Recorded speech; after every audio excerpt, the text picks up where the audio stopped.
Hello students.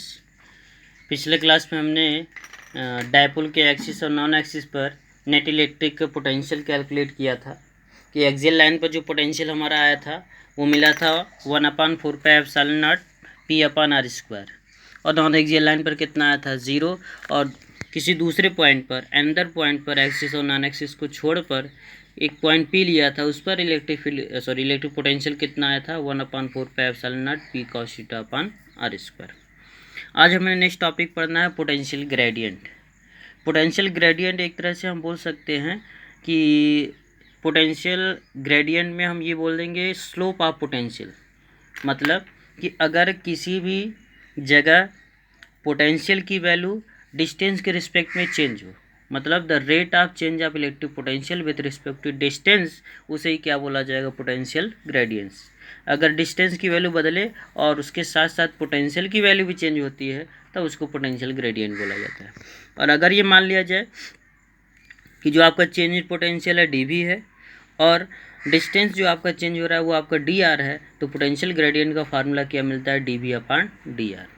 dv/dr का मतलब change in potential with respect to distance. ठीक है, ये आपका पोटेंशियल ग्रेडियंट होता है। उसके बाद पोटेंशियल ग्रेडियंट और इलेक्ट्रिक फील्ड में रिलेशन क्या हो सकता है, ये हमारे एग्जाम में आता है कि relation between potential gradient and intensity of electric field.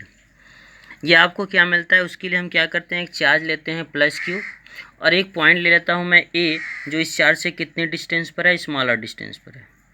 और एक और मैं पॉइंट लेता हूँ b, जो a से कितने डिस्टेंस पर है, dr, मतलब स्मॉल डिस्टेंस पर है। ठीक है, अब हम क्या निकालते हैं, मैं मान लेता हूँ कि a पर जो आपका पोटेंशियल है इस चार्ज के कारण, तो फार्मूला क्या मिलेगा 1/4πε0 Q/r। और ए पर इलेक्ट्रिक फील्ड अगर निकाला जाए तो E = 1/4πε0 Q/r² होता है। और अगर मैं इक्वेशन फर्स्ट को डिफ्रेंशिएट करूं आर के रिस्पेक्ट में, तो देखिए v का डिफ्रेंशिएशन आर के रिस्पेक्ट में करूंगा तो dv/dr हो जाएगा। और इसका जब डिफ्रेंशिएशन करूंगा तो मैं लिखूंगा d/dr 1/4πε0 Q/r। अब बताइए 1/4πε0 और q कांस्टेंट टर्म में बाहर आ गया, केवल किसका डिफ्रेंशिएशन होगा, 1/r का। 1/r का मतलब r पावर कितना, -1।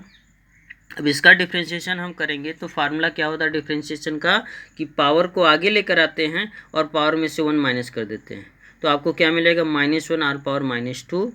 और r⁻² का मतलब अपान में r²। ये किसकी वैल्यू आई, dv/dr की वैल्यू। और थोड़ा इक्वेशन सेकंड को ध्यान दें, 1/4πε0 Q/r² क्या होता है, e, तो इसका मतलब क्या है, Q/4πr² की वैल्यू क्या हो जाएगी, e। तो हमारा फार्मूला क्या बनेगा, dv/dr = -e, या बोल सकते हैं e = -dv/dr। तो बोलेंगे क्या, जो आपका इलेक्ट्रिक फील्ड होता है वो नेगेटिव पोटेंशियल ग्रेडियंट के इक्वल होता है, e = -dv/dr। ठीक, उसके बाद नेक्स्ट हमारा टॉपिक होता है इक्विपोटेंशियल सरफेस। इक्विपोटेंशियल सरफेस का मतलब क्या होता है, एक ऐसा इलेक्ट्रिक फील्ड में एक ऐसा सरफेस ले लीजिए जिसके प्रत्येक पॉइंट पर, ईच पॉइंट पर आपका इलेक्ट्रिक पोटेंशियल क्या हो जाए, सेम। जैसे ये पूरा सरफेस है, इस सरफेस का अगर मैं यहाँ पोटेंशियल निकालूँ, यहाँ पोटेंशियल, अगर हर एक पॉइंट पर आपका पोटेंशियल की वैल्यू क्या आती है, सेम। कहीं भी मैं पोटेंशियल लेता हूँ, अगर पोटेंशियल सेम होता है तो इस पूरे सरफेस को क्या नाम दिया जाएगा, इक्विपोटेंशियल सरफेस। मतलब क्या है, any surface over which the potential is constant is called equipotential surface. In other words, the potential difference between any two points on equipotential surface is 0. अगर मैं कहता हूँ कि यहाँ का पोटेंशियल सेम है, दो पॉइंट में मान लेता हूँ, एक पॉइंट यहाँ पे मानता हूँ, एक पॉइंट यहाँ पे मानता हूँ, और दोनों का पोटेंशियल सेम है, तो पोटेंशियल डिफरेंस से जब निकालेंगे तो कितना आ जाएगा, 0। इसीलिए बोला जाता है इक्विपोटेंशियल सरफेस पर हमेशा इलेक्ट्रिक पोटेंशियल डिफरेंस कितना होता है, 0। उसके कुछ प्रॉपर्टी हो सकते हैं इक्विपोटेंशियल सरफेस के।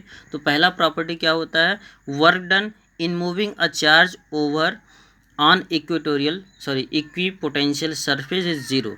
कहने का मतलब क्या है, अगर आप किसी चार्ज को किसी इक्विपोटेंशियल सरफेस पर एक पॉइंट से दूसरे पॉइंट तक लेकर जाएंगे तो टोटल वर्क डन कितना होगा, 0। इक्विपोटेंशियल सरफेस पर वर्क डन आपका हमेशा कितना होता है, 0। नेक्स्ट पॉइंट क्या है, the electric field is always perpendicular to equipotential surface. जो आपका इलेक्ट्रिक फील्ड इंटेंसिटी होता है उसका जो डायरेक्शन होगा, इलेक्ट्रिक फील्ड की जो डायरेक्शन होगी वो हमेशा इक्विपोटेंशियल सरफेस के क्या होता है, परपेंडिकुलर।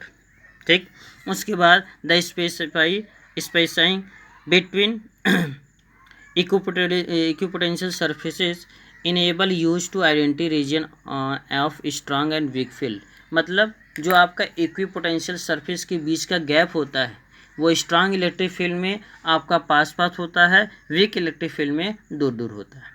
जैसे यहाँ पे आप देखिए इस क्वेश्चन में ये जो आपका चार्ज है, इस चार्ज के बीच चारों तरफ मैंने क्या लिखा है, इस एक इक्विपोटेंशियल सरफेस ड्रॉ किया है। देखिए यहाँ पे एक सरफेस ये जो आपने लिया है, ये वाला डॉटेड लाइन, ये सरफेस, इस सरफेस के बीच का गैप, इस सरफेस के बीच का गैप देखिए बढ़ता जा रहा है, और इस सरफेस के बीच का गैप देखिए उतना ही है। तो ये आपका स्ट्रांग इलेक्ट्रिक फील्ड में है, ये आपका बाहर जाते जा रहे हैं तो वीक इलेक्ट्रिक फील्ड होता जा रहा है। जहाँ वीक इलेक्ट्रिक फील्ड होगा वहाँ पोटेंशियल इक्विपोटेंशियल सरफेस के बीच का जो गैप होता है वो आपका कम होता है।